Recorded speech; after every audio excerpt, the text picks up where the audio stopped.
Bonjour, Alexandre Brun, géographe. Je fais partie de l'équipe d'OCA qui participe à Dordogne 2050. C'est le deuxième jour des ateliers. Nous étions aujourd'hui à Chalais où une vingtaine de personnes a tour à tour pris la parole pour présenter ce qu'ils considéraient être comme des enjeux. Et puis, dans un deuxième temps, on a évoqué des projets, concrets, localisés, qu'il nous faudra travailler par la suite dans la troisième étape de Dordogne 2050.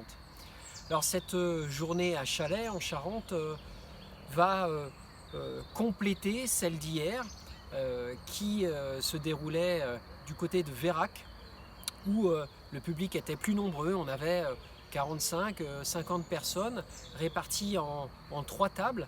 Une table relative à l'agriculture, une table relative aux problèmes d'écoulement des eaux, au karst, et puis une table colorée autour du tourisme et de la compétitivité et de l'attractivité des territoires. Alors, hier, à Vérac, le système était le même. L'idée, c'était de revenir sur les grands enjeux qui avaient été identifiés par l'équipe de maîtrise d'œuvre à l'issue de l'Atlas Dordogne 2050. Donc 7-8 enjeux et finalement de les hiérarchiser. On s'est rendu compte que le diagnostic est largement partagé. Ça fait d'ailleurs écho finalement aux résultats de l'enquête lancée voici près de 6 mois désormais auprès de 2000 personnes, et les 630 répondants à cette enquête partagent le diagnostic que nous avons pu faire, à savoir que les questions clés tournent autour de l'eau potable, bien sûr, de l'érosion de la biodiversité, mais aussi autour des questions de compétitivité, d'attractivité du territoire, à travers, par exemple, la place accordée à l'hydroélectricité, quid du renouvellement des concessions. C'est une préoccupation qui revient beaucoup, à la fois dans les questionnaires, mais aussi à l'occasion des premières journées d'ateliers territoriaux.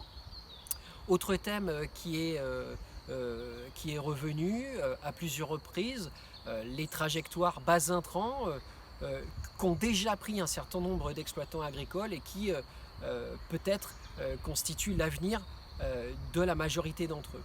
Alors, tout ça pour dire que l'exercice commence. On est à J+2, encore 6 ateliers nous attendent, 6 ateliers territoriaux, et puis à l'automne, comme convenu, 2 ateliers plus transversaux, l'un sur l'agriculture et l'autre sur la science et l'éducation.